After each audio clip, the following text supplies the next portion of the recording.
action for another day of the week. Welcome to the Monday edition of Chasing That Paper, presented by VegasInsider.com. And oh, baby, coming up one hell of a Friday show. Ian and I combined to go 6-2 with our picks for Super Wild Card Weekend. I'm coming off a pretty decent week. I was profitable in 4 of the 5 shows, which is pretty good, but still not as hot as my co-host. Let's bring him in here, senior editor over at BetSided, Mr. New York City, the man of the minute.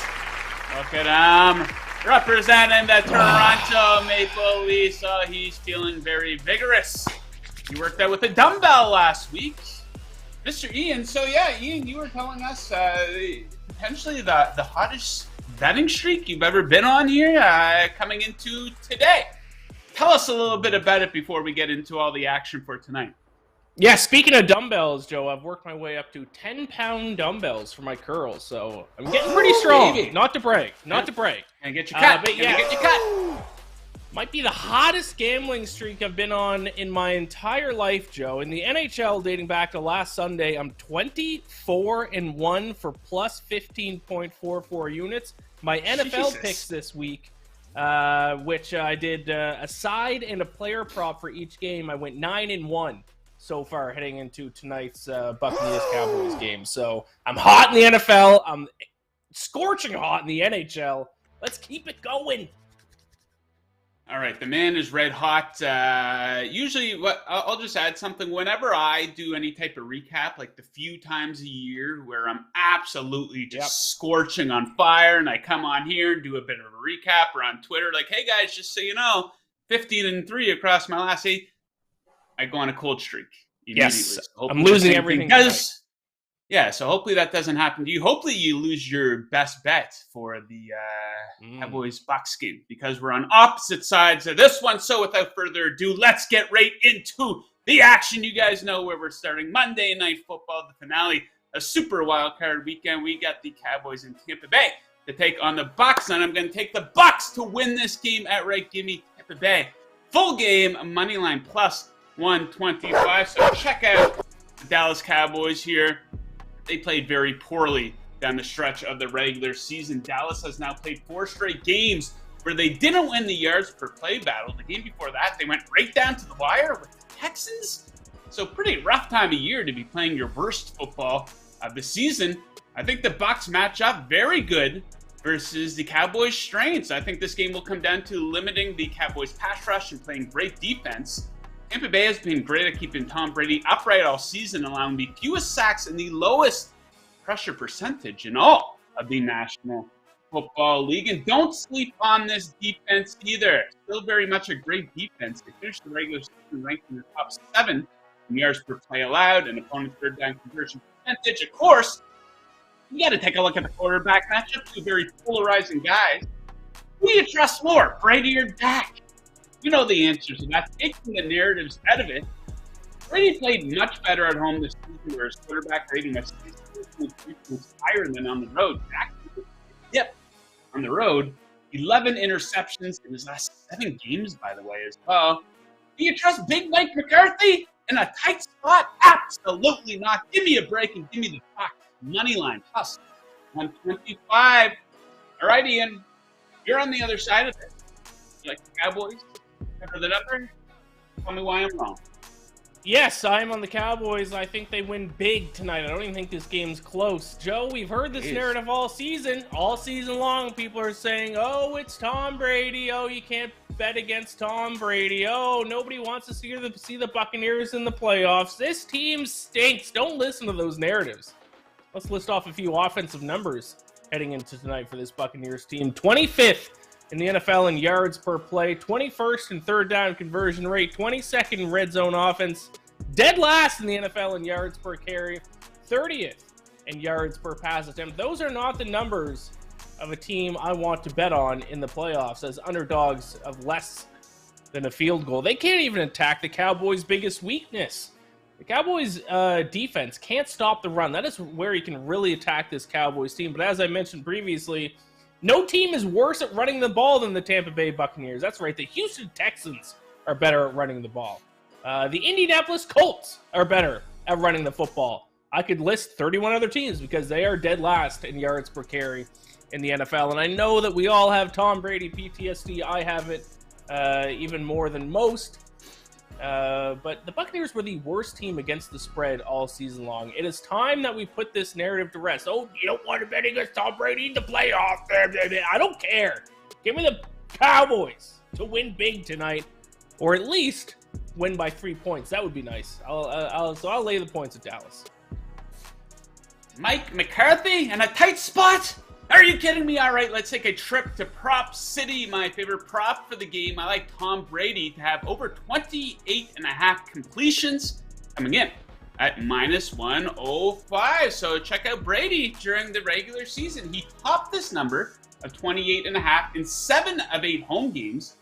He also topped this in 6 straight overall, not including Week 18, of course, where he was yanked early. So over 28.5 completions is the absolute norm for Brady. Of course, nobody passes it more than the Bucs. Easily the highest passing play percentage in the NFL. And that number goes way up at home, where they pass on 73.19% of plays. And this Cowboys defense has had it extremely easy lately. Check out this list of quarterbacks that played down the stretch. Sam Howell, Josh Dobbs, Gardner Minshew, Trevor Lawrence. He's actually okay. Before that, though, Davis Mills, Matt Ryan. This is a major step up in competition for the Cowboys secondary and their defense as a whole. Give me Brady over 28.5 completions. All right, Ian, your best prop for the game. You're going big for this one. What do you like? Yeah, actually, my favorite prop bet is similar to yours, except I'm going Tom Brady over pass attempts as opposed to completions. But instead of just repeating every point that you just said, Joe, I'm going to give the people a big, long shot, anytime touchdown scorer for tonight. I'm going to go with Noah Brown of the Dallas Cowboys. Available all the way up at +470 to find the end zone tonight. I don't know why, but Dak Prescott absolutely loves throwing to this guy. He has at least 6 targets in 3 of his last 5 games. And if you look all the way back to Week 1, now I know Week 1 is obviously months ago, but it was against this Buccaneers team. He did have 5 catches on 9 targets. So maybe that's a matchup that they can exploit again tonight. And the Buccaneers are giving up 1.7 passing touchdowns per game this season. That ranks 28th in the NFL in the regular season. So if you want a long shot, I think Noah Brown's the best bet on the board. +470 to find the end zone tonight. Noah Brown, there you have it. +470. Good luck with that one, my friend. All right, next up we go to the NBA. My favorite prop of the night, Scary Terry Rozier. I like him to go over 2.5 3-pointers made, coming in at even money.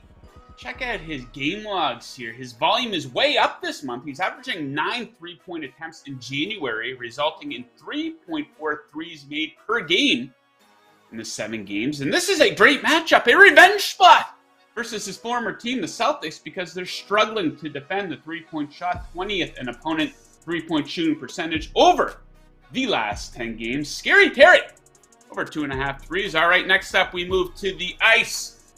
Ian, what is your favorite puck pick for Monday nights? Yeah, let's stay hot on the ice, and the best way to stay hot is to bet on the Flames. Because Flames are hot. Oh, there we go, Tito. I'll take the... Oh, there we go. Tito adding to his arsenal there are sound effects. I love it. I love it, Tito. Give me the Calgary Flames tonight. -138 against the Nashville Predators. This Flames team... I already used this pun, but they're getting hot. Second in Corsi percentage over their last 10 games. That is actually 4% better than the third place team in Corsi percentage. So they are playing some very good hockey as of late. And their biggest strength last year was their defensive play. We hadn't seen that so far this year, at least up until the new year. But now they're playing that strong defensive style of hockey that we're used to seeing over their last 10 games. First in the NHL and expected goals against per 60 minutes. Actually, 0.46 expected goals better than the next best team. And now they take on a Nashville Predators team who, if they didn't have goaltender Husi Saros, they'd be one of the worst teams in the NHL because they are 30th in the NHL in expected goals against. like I kind of said there earlier, I think it's just time to buy low on the Calgary Flames. This is a team that was overvalued in the betting market to start the season. They got off to a bit of a rough start, but now that they're turning things around, they're starting to get undervalued. So I'll be betting on the Flames tonight. I bet on them in their last win, and I'll probably bet on them moving forward for the next few weeks as well. Give me the Calgary Flames minus 138 tonight against the Predators. All right, let's bring things home with my favorite pick on the ice tonight. Give me the Ottawa Senators minus 110 in St. Louis versus the Blues, the game that everybody is talking about, of course. Big analytics advantage here for the Senators. Expected goals for percentage over the last 10 games, 7th versus 27th. 7th versus 29, and high danger chances for percentage over the last 10 games. And the Senators' numbers actually improved on the road. Expected goals for percentage and high danger chances for percentage each take a nice jump on the road. Analytically, this has been one of the top teams in the league when away from home over the past few weeks. And check out the man between the pipes here for the Blues, Jordan Binnington. How is this guy still a starter in the NHL? The shame of Richmond Hill, Ontario. He enters this game ranked 45th in save percentage. He's allowed 4 or more goals in 6 of his last 9 games. This guy's awful. The Senators are not. Give me Ottawa minus 110. All right. In and out, in and out, in and out. 7 picks. Just like that. Feeling good for a Monday morning. A lot of energy today. Live chat very active, I see here. Over 50 viewers right now. Guys, if you are one of those over 50 people watching on YouTube right now, do me a favor. There's a like button right down there. Give that a smash. And there's a subscribe button right beside that. Give that a click as well. It makes all of our content easier for you to find. So help us and help yourself out a little bit as well. Okay, guys, those 7 picks. If you're looking to tail any of them, if you're looking to fade any of them, the choice quite simply is yours. I recommend placing your action over at BetMGM. Let me tell you a little bit about them. I want to tell you about our friends at BetMGM, the king of sportsbooks. Sign up with BetMGM using bonus code VIBONUS, and your first wager is risk-free up to $1,000. That's VIBONUS, all one word, no spaces, and your first wager is risk-free up to $1,000. Visit BetMGM.com for terms and conditions. You must be 21 or older. BetMGM, the king of sportsbooks. Bang! Bang! It's good! All right, Ian, we got a lot to discuss.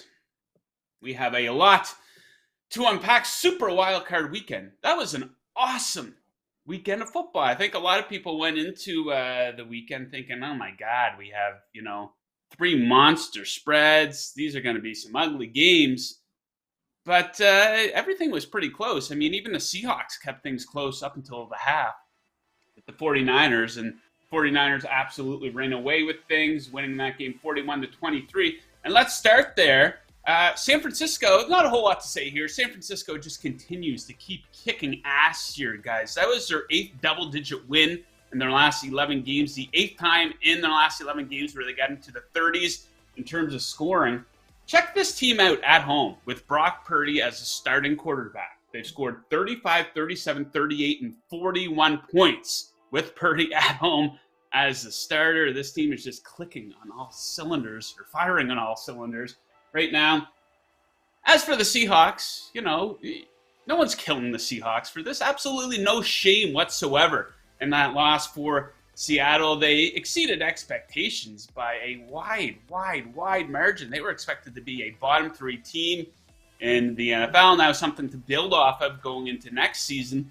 Things are shaping up pretty good for them in the draft. They're going to have the 5th overall pick, courtesy of the Rams, and likely the 20th pick overall in the draft, which will belong to them. Ian, any big takeaways from 49ers Seahawks that stuck out to you?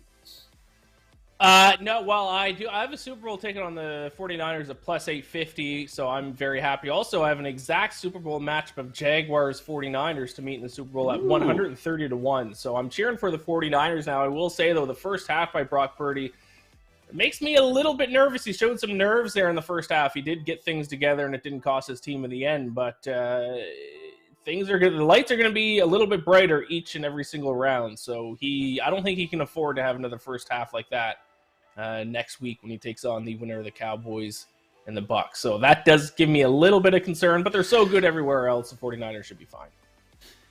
Yeah, a little shaky, that defense in the first half there for the 49ers. People were getting on Shanahan quite a bit, but they turned things right around there in the second half of the game. Then we get to, this is one of the biggest storylines of a Super Wildcard weekend. Of course, what we saw on Saturday night, the Chargers get off to, what was it, 27-point lead? That was shaping up to be like one of the most pathetic performances that you will ever see in a playoff game, but it turned out to be one of the best comebacks we're ever going to see in the history of the sport. So, first of all, we give a lot of credit to Trevor Lawrence and the Jaguars. It would have been very easy for Lawrence just to fold up shop, get down on himself, maybe the Jags throw the backup in, but no, they didn't give up.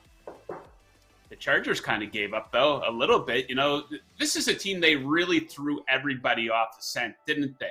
Going into the season, people looked at the Chargers, a lot of people, we do this every year with the Chargers. Stop doing it. It doesn't matter who the coach is or who the goddamn quarterback is. We do it every year.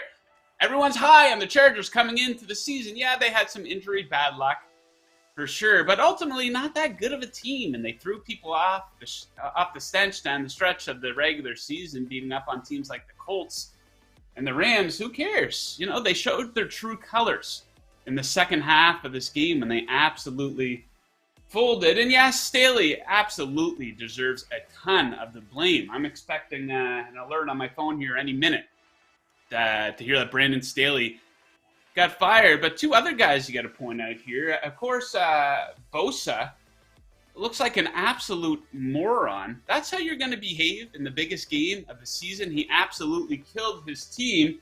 And what about Justin Herbert? We just give this guy a complete and total pass. You know, week in and week out, this guy is built up as one of the best quarterbacks in the NFL from a talent perspective. He absolutely is, but he led the team to a grand total of 3 points in the second half. He didn't play bad, but he didn't do anything spectacular. So we're just going to give him credit whenever they win, but not say anything whenever they lose. It's like he's got this cloak of invincibility around him when it comes to criticism. Justin Herbert is starting to remind me of a good stats guy. Maybe that's it. You know, I don't want to hear any more of this bullshit either about the team wasting Justin Herbert's talent, because that loss is on him too. Let's be real. Herbert, yeah, he's still very much one of the best quarterbacks in the league. Kind of starting to remind me of Matthew Stafford in Detroit a little bit for Herbert. So, Ian, you were on the Jags money line. I'm sure you never gave up faith in the Jaguars in that game. So what are your big takeaways here for Chargers, Jags? Do you think we're letting Herbert off easy? Yeah, you can't be on a hot streak with your bets without winning a few lucky ones, and I certainly consider that game a good beat for me to win the Jaguars money line after that start. But yeah, I've long said that the Chargers are the Falcons of the AFC. I remember back in the day when it was LaDainian Tomlinson and Phillip Rivers, and they'd always lose these heartbreaking games in the playoffs. So the Chargers are going to Charger. That's what they do. So I feel bad for Chargers fans. Shout out Josh Daniels, my good friend. I feel bad for him, but I'm happy to cash my bet. But this is, the franchise is cursed. Some franchises just are. The Falcons are, the Chargers are, the Maple Leafs are. I don't know how you break it, but they got to do something. Yeah, Staley, that's something you have to do is relieve this man of his duties immediately. First of all, you take a look at the Mike Williams incident, playing him, and of course, if they had him in the game, I think that would have made a pretty significant difference. They were a much different team with him on the field this season. And then just the play selection in the second half. Why aren't you running the ball more to try to run some time off the clock? And this is a guy, you know, everyone gained a lot of respect for him last season when he's going for it on fourth down. And this season, all of a sudden, he loses confidence. Real wishy-washy stuff from Staley. So maybe he's better off being as a coordinator, like your former coach, Dan Quinn. Great defensive coordinator. I don't know about a head coach. Okay, let's move into Sunday. And we're going to talk about the first game we saw on Sunday, my Miami Dolphins. And let me lead with this. Tony Romo was an absolute embarrassment on the call of that game. I didn't have a whole lot of respect for Romo to begin with, but I have absolutely not now. What was with him fawning all over the Bills and gushing all over Josh Allen the entire game? He's calling Josh Allen Mr. January. He's calling Josh Allen Michael Jordan. Hey, I'm a big Josh Allen fan. He's probably the second best quarterback in the NFL. You can make an argument for him being the best quarterback in the NFL. But let's not pretend like this guy has had a ton of playoff success by any means. He's a great quarterback. He's never been to a Super Bowl. You're calling him Mr. January? You're calling him Michael Jordan? You could call Tom Brady Michael Jordan. But Josh Allen, Michael Jordan, you call Josh Allen Nikola Jokic. That's a fair comparison, I think. Jokic has never been to NBA Finals, but that was totally embarrassing. And let's not pretend like Josh Allen had a good game. He turned it over 3 times, including one really bad fumble, which led to a touchdown. He single-handedly kept the Dolphins in the game, yet Romo was fawning all over him and killing Skylar Thompson, the third-string quarterback, every chance he gets. What did you expect from the third stringer, Romo? So that was totally embarrassing for Tony Romo. As for the loss, the end of the season for my Miami Dolphins. You guys know I wasn't high on the Dolphins going into that game. Nobody was high on the Dolphins. I think they were the biggest underdog in the history of the wild card round. So you got to have a little bit of perspective into the context of the situation. That team was completely beat to shit. Nobody gave them a shot, and they went right down to the wire with maybe the best team in the NFL. So we don't have to be out for blood every single time a team loses. The Chargers absolutely deserve people to be out for blood. The Dolphins, not really. I mean, rookie head coach, yeah, the play calling at the end, you weren't getting the plays in on time. Who knows if that's totally on McDaniel. Maybe some of it's on the offensive coordinator, the third-string quarterback. But I'm proud of my Dolphins. They got to fix a few things up for next year. They got to catch balls in big games, especially. But hopefully Tua can heal up. Hopefully they can patch up that offensive line a bit and bring in a big-time defensive coordinator. That would be my wish list for Miami. So, Ian, of course, you went against the grain once again in this one. You were on the Dolphins a couple weeks ago, too, on the Saturday night where they went right down to the wire versus Buffalo. So your thoughts on the Dolphins as we say goodbye and the Bills going forward? Yeah, I've been preaching about the Dolphins all year that as long as you guys made the playoffs, you should be happy with your season because that's a step forward, and that's all you can really ask for from your favorite teams is take a step forward. You're not going to, well, most cases, you're not going to go from a non-playoff team to a Super Bowl winning team in one season. Take a step forward. That's what the Dolphins did. Get Tua back next year, and you'll be all good. But yes, I was one of the few people out there, once again, on the Dolphins this weekend, and they came through for me. The Bills have turnover issues.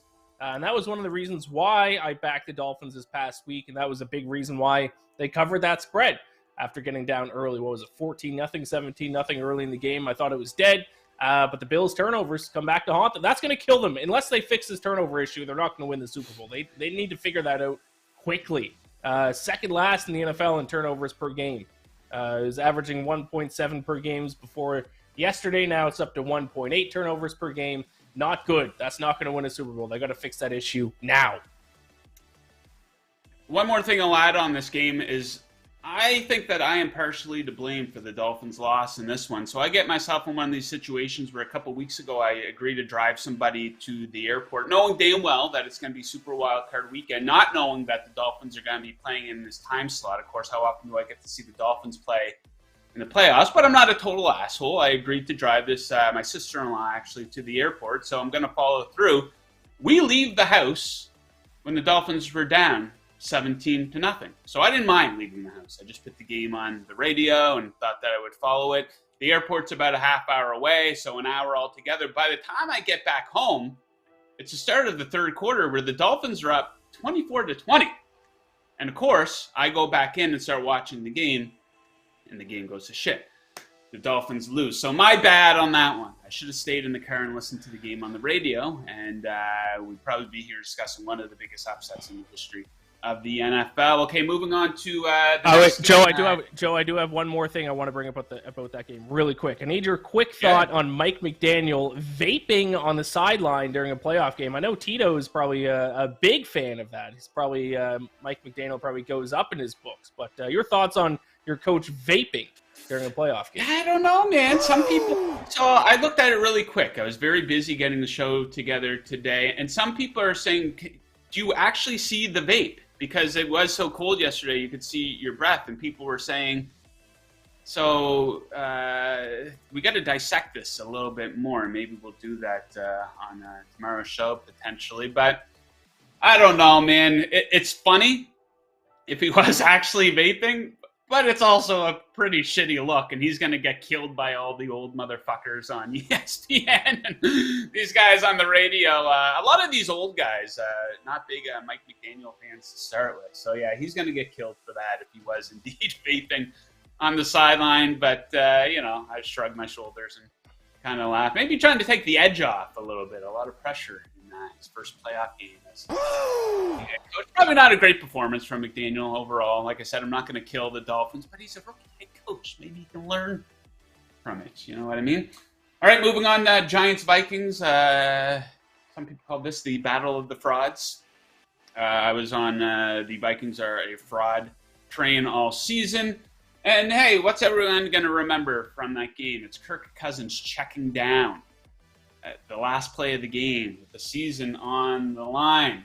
He throws the ball about 6 yards short of the sticks. Cousins had a good game. Look at his game logs. Look at his numbers. But that's what everyone's going to remember, and I laughed when that happened. That was ridiculous. Did you not understand the game situation? So the narrative of Kirk Cousins being a choker lives to see another day. Something positive from this game, though, guys. Let's give the Giants organization and Daniel Jones a big pat on the back. This is what happens when you take a young quarterback and you surround them with good coaching and give them time to learn from their mistakes. How many times have I said it this season? We give up on young quarterbacks way too easily in this league. We bring them in, drop them early. They get brought into a shitty situation where it's a revolving door of coaches, head coaches, offensive coordinators, not a lot of good players to play with. And then we kick them to the can. Now, there's some situations, maybe Zach Wilson, it doesn't look like he has it. Who knows? Like Sam Darnold hasn't really been in great situations either. But they stood by this guy, and it's paying off. I'm not going to make a case for Daniel Jones being a top 10 quarterback in the NFL by any means, but he could be. So I don't know about the Giants. This is a big win for their season. No one expected them to get into the playoffs. They're going to have their hands full as a 7-point underdog versus the Eagles. Ian, your thoughts on Giants-Vikings yesterday?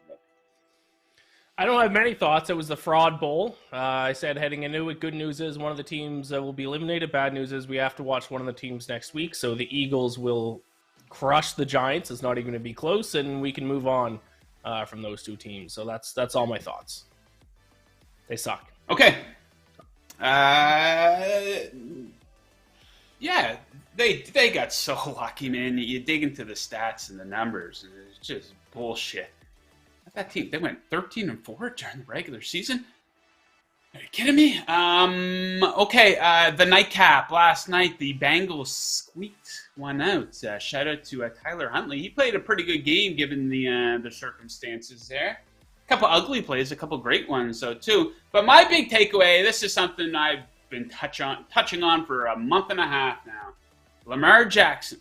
I think Lamar Jackson absolutely blew it by not being on the sideline for his team. I'm not going to blame the guy if he physically wasn't able to play. I don't think he should really be criticized for that. Nobody knows, how he is actually inside that team. They probably know. But us sitting here on our couches, it's not fair to criticize him for not playing. But not being there, I think, was complete and total bullshit for Lamar Jackson. Jackson is a guy who's trying to make a case for himself as a guy who should get paid a shit ton of money.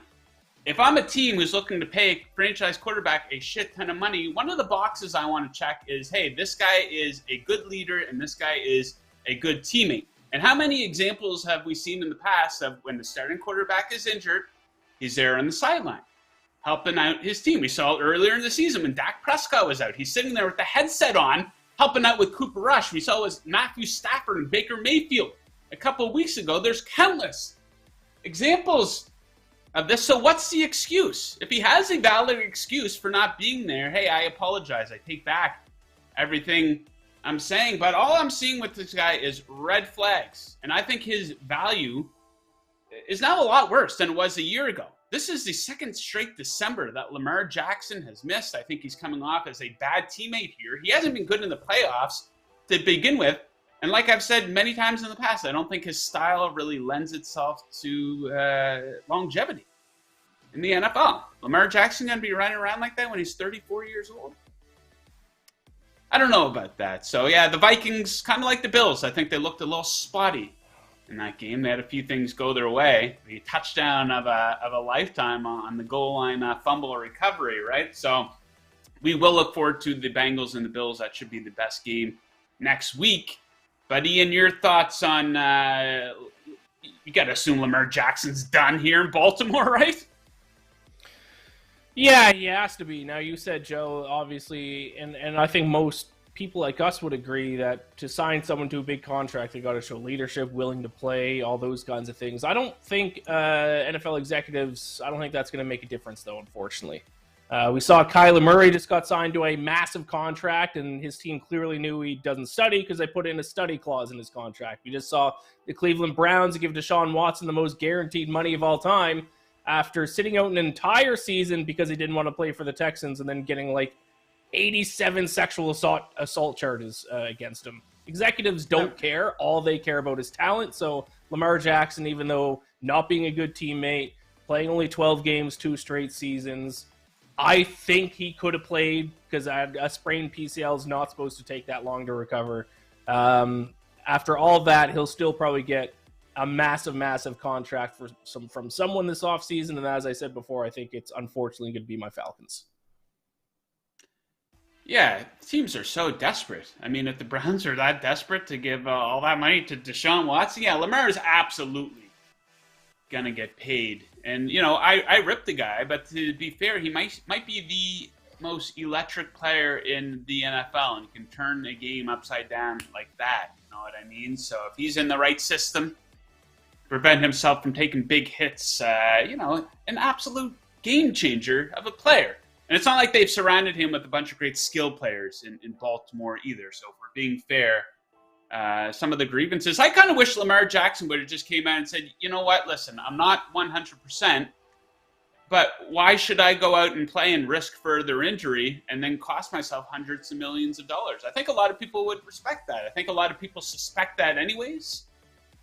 I don't know. I kind of think that would be cool if he did that. Okay, let's dig into the Super Bowl futures odds board here. Of course, updates, a bunch of teams dropping right off of it. Clearly here, we have the Kansas City Chiefs as a favorite still. Buffalo, plus 360. The 49ers, 450. Eagles, 500. Bengals, 650. Cowboys, Bucs, Giants, and Jags. Now, one thing that I will say, if for some reason, you know, maybe you're a Cowboys fan, maybe you're a Bucs fan, maybe you think one of those teams can make a run. If you think one of these teams can win the Super Bowl, bet on them today before the game kicks off, because that value for each of them is going to be cut right in half, depending on whoever wins the game tonight. So if you like one of those teams, it would be the time to place the bet on them. I still like the Bills over the Eagles as my pick for the Super Bowl. I don't know, Ian, anything? I know you still see a little bit of value in the Jaguars there or what? Yeah, I think there is a little bit of value in the Jaguars. I think they might give the Chiefs a little bit of a run for their money this weekend. But speaking of the Chiefs, actually, I think if I were to bet on a team right now, and I don't want to take someone close to the top, I think I would take the Chiefs. I'm kind of out on the Bills, to be honest. They have a lot of turnovers. Their defense has had some issues. Damn! The Chiefs have a couple issues as well. But I think the Chiefs are the bet to make it 3-1, to be honest. They're big favorites against the Jaguars. I think they'll probably be favored in the championship game. Maybe not against the Bills. That'll be interesting because that'll be neutral site. And then I think the Chiefs and the Bills are both better than every team in the NFC. So actually at 3-1, I actually don't hate the Chiefs. Okay. So we take a look at the lines that are available now for the divisional round. Of course, we have the Chiefs favored by 8.5 over Jacksonville. That will be the biggest favorite that we see this week. The Eagles favored by a touchdown over the Giants, and we have the Bills favored by 4 over Cincinnati. My first instinct, this isn't an official bet, but I think the Eagles are going to kill the Giants. I think that week off is going to do them a lot of good. You know, that was a team that was kind of beat the shit down the stretch of the season. And maybe people sleeping on the Eagles a little bit. Of course, they've lost a little bit of momentum coming into the playoffs, but people are kind of forgetting, maybe some are forgetting, how dominant they were at times during the regular season. And statistically, Ian will tell you this, the Giants not that good of a team, but they tend to be in a lot of these games. So anything stand out from the lines for the divisional round yet, Ian? Well, Bills opened at 3.5 over the Bengals, and I pounded that. So, spoiler alert, I'm on the Bills already this week. The Bengals statistically don't really jump off the page for me. I mean, they almost lost to the Ravens last night without Lamar Jackson. So, but other than that, I think everything is pretty fair, I think. I don't want to. I already have my bets locked in, so I don't want to give out any more. But I am on the Bills. Sure.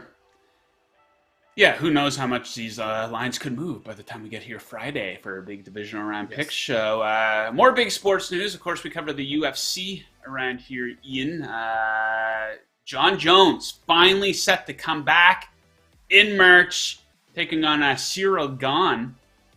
Who do you like in this one? Jones now the underdog. He originally opened as the favorite, and they pounded Gane into oblivion here. And Jones, I don't know what the exact odds are now, but Jones is an underdog. I got to tell you, if Jones is an underdog, I'm going to take him to win based on the fact that Gane's grappling and takedown offense against Francis Ngannou was absolutely embarrassing. I think I probably would have picked Ngannou to beat Jones. It's a shame that fight isn't going to happen. I'll talk about that at another time. But for this fight, what's your initial instinct? I'm going to be placing my bet on Gane right after this show. I think Gane has better footwork than Jon Jones. I think he has better power than Jon Jones. We haven't seen Jon Jones fight in how many years now? At least 2 years we haven't seen him fight? Three years. Yeah, that's a big concern. How old is he now? He's getting old. I mean, he's got to be 35. Russ, plus he's 35 years old. He didn't even look good in his last few fights. No, I'm gonna be as soon as we're done this show, I'm gonna find the best odds for Cyril Gane, and I'll be pounding it. Even though I got to wait 2 months for it to cash, that's okay.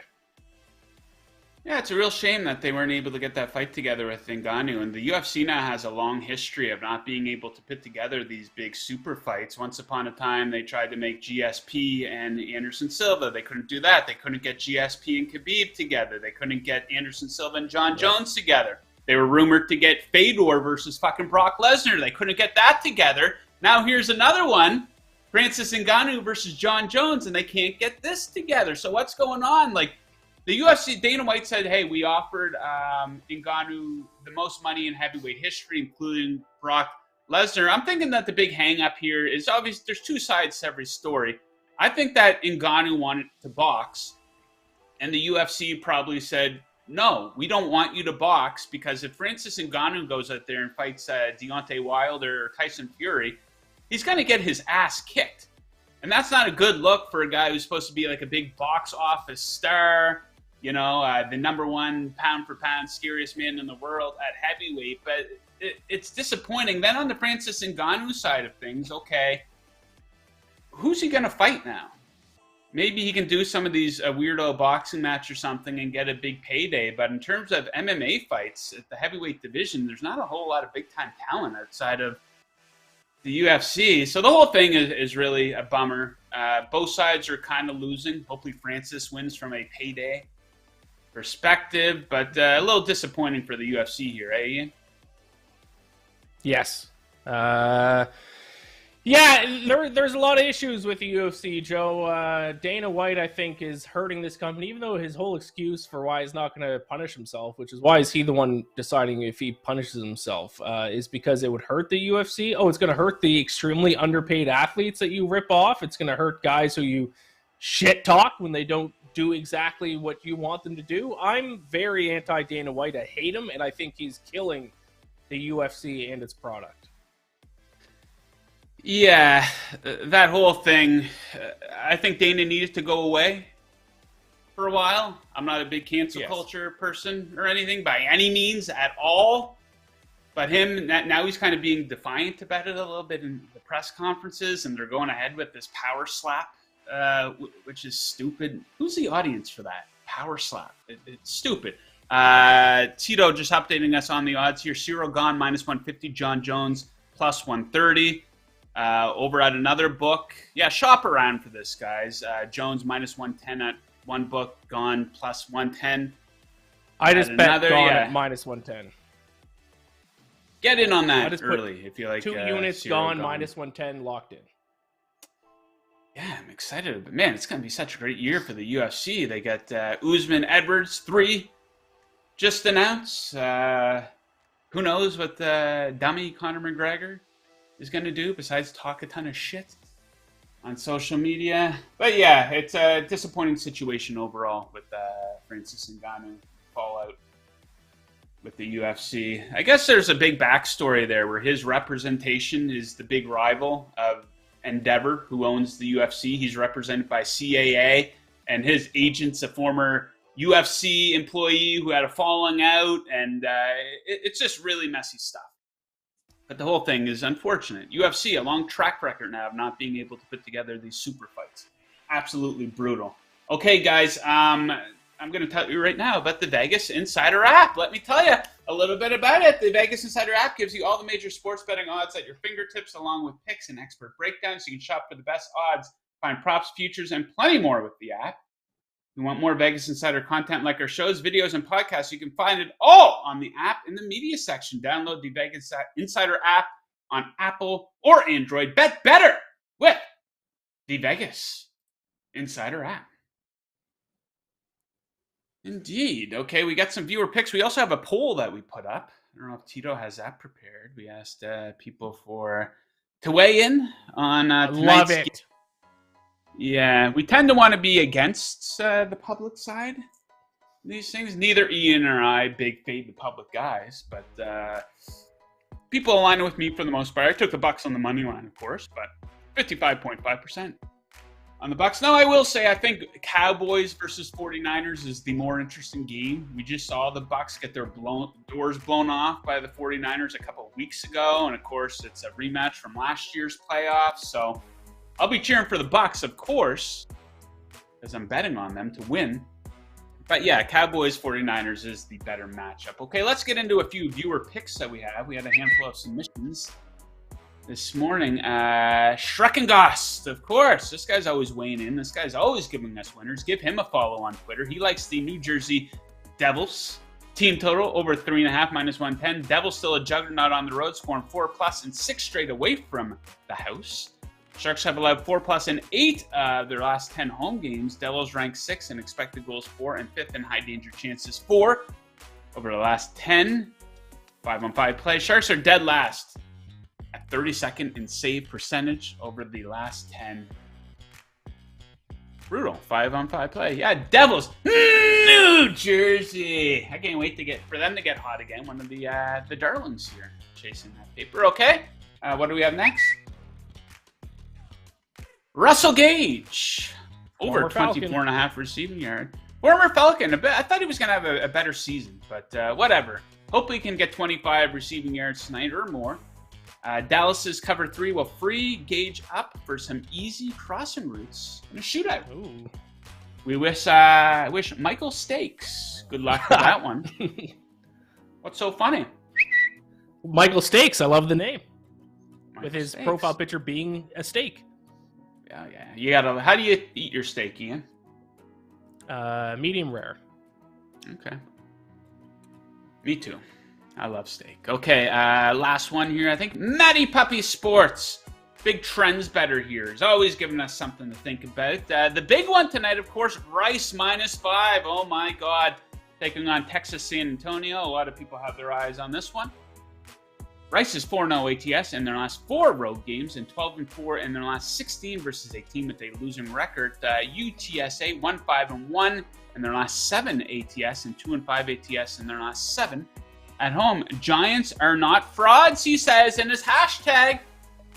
Ian, settle this for us. Are the Giants indeed frauds? Yes, they are. There you have it.